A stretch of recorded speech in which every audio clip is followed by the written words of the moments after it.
I'm Sterling. This video is about my hashtag research strategy over the past couple months. And because I'm a huge geek and I've systemized this approach, I'm sharing it with you now. Hi, I'm Sterling. Welcome to my channel.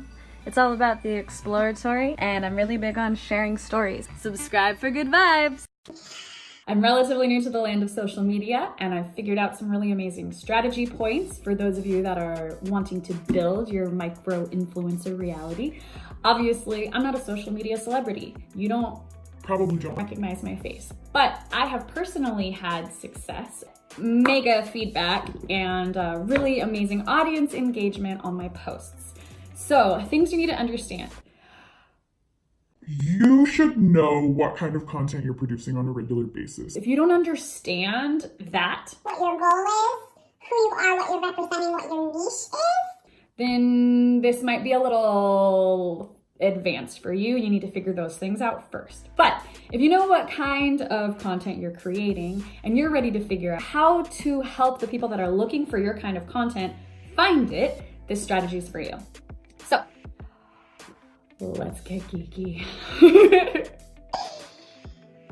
This is easiest to do on a desktop or laptop computer, but I've done some screen capturing for you to show how to do it on a phone as well. Just so you know, when I really go in deep, I set aside a few hours to do this specifically, and I end up opening over 100 tabs and going in super deep. But let's look at it from a simpler vantage point while I'm describing it to you now. So, this is how you choose your hashtags. Find a post, not one of yours, but a post that's done very well. That's the type of content that you are creating, or the type of content that you're emulating and would like to create. Open that post.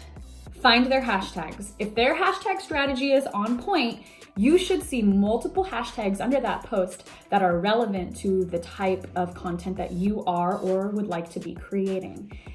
Open each of these hashtags. This is why it's easier to do it on a desktop. You can, Control tab, open them into a new tab. But you can also open them one by one on your phone. It's just not as straightforward and you're not gonna get as much done. So you have these hashtags open, these things that are potentially relevant to your niche. Next, there's a really great thing that's relatively new to Instagram. You can follow these hashtags. So if this hashtag is truly relevant to what you're creating, you should follow the hashtag, because then it's going to show up in your feed and you're going to be able to follow people in your niche that you would like to emulate, that you can connect with, that you can build brand awareness around, that you can get involved within the community, and you can also find other people that are engaging with that type of content. Highly recommendable. Do this for any size hashtag that's relevant to you, that you are connecting with for your content. That being said, the hashtags that are specific to what you're creating that you should use are not the super huge overblown hashtags. Hashtag blessed. Hashtag love. Hashtag travel blogger. There's millions of posts using these hashtags, which means you're not gonna make it in the top 9 posts. Unless you're getting that level of engagement, which if you're watching this video, you probably aren't. Let's be honest. Also, because so many people are using those giant hashtags, you're only gonna stay in the top most recent posts for a few seconds, if that. Some, like hashtag love, people are posting every second on that hashtag, which means that you're not able to utilize the real estate of that hashtag to be found by other potential audience members and followers. And if you're not doing that, then why are you using Instagram? That's the point of having a strategy. Instagram is a social media platform, but it's also a search engine, which means that you need to be utilizing each of these hashtags because you're only allowed a certain amount per every post. And this is how people search on Instagram. This is how they'll find you.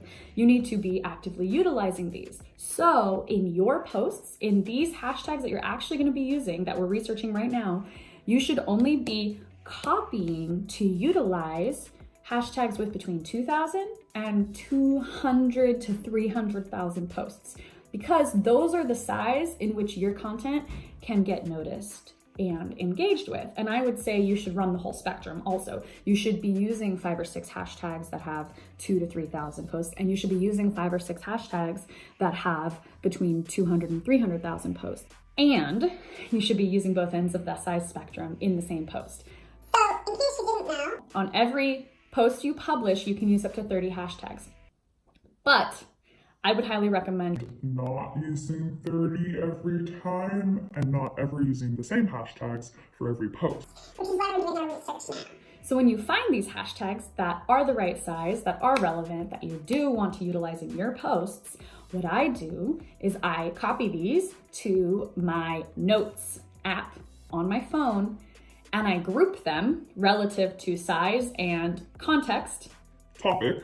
with each other in groups of 2 to 6. So then When I'm posting my new posts, I've already done the in-depth research. I know which hashtags I'm using. I know what size they are. I have them in my notes app. and I can just copy them and paste them into the comments under my Instagram post in the first 10 minutes that it's live. Watch my Instagram posting tutorial. That's part of this series if you want to know exactly what I do there step by step. Also, so that it doesn't look spammy, I do a little emoji, ... emoji, then the hashtags in every comment. And I have that pre-formatted in the Notes app as well, so I can just copy and paste it. Obviously, hashtag research is something that needs to be done relatively regularly because new posts are being added all the time, and sometimes hashtags are co-opted by something that's not actually the message that you're trying to perpetuate. So it changes. The size changes, the usage changes. You should do your hashtag research again relatively regularly. I do it every few weeks, at least once a month, especially if I'm starting to do a new type of content. Or if I'm going in deep on something. Continue this process until you have many hashtags to choose from. I have maybe 10 separate notes in my notes app that are type of content specific. So I have all my travel hashtags, which are, specified by niche to the more like woman traveling alone side of the travel spectrum, because that's what I do. I have my dance hashtags in a separate thing. I have my music hashtags in a separate thing. I have my redhead hashtags in a separate thing because there's a whole niche on Instagram all about redheads. And I know every time I post that I'm going to use a different mixture of these depending on the content and what audience members I want to be able to access it. Pro tips.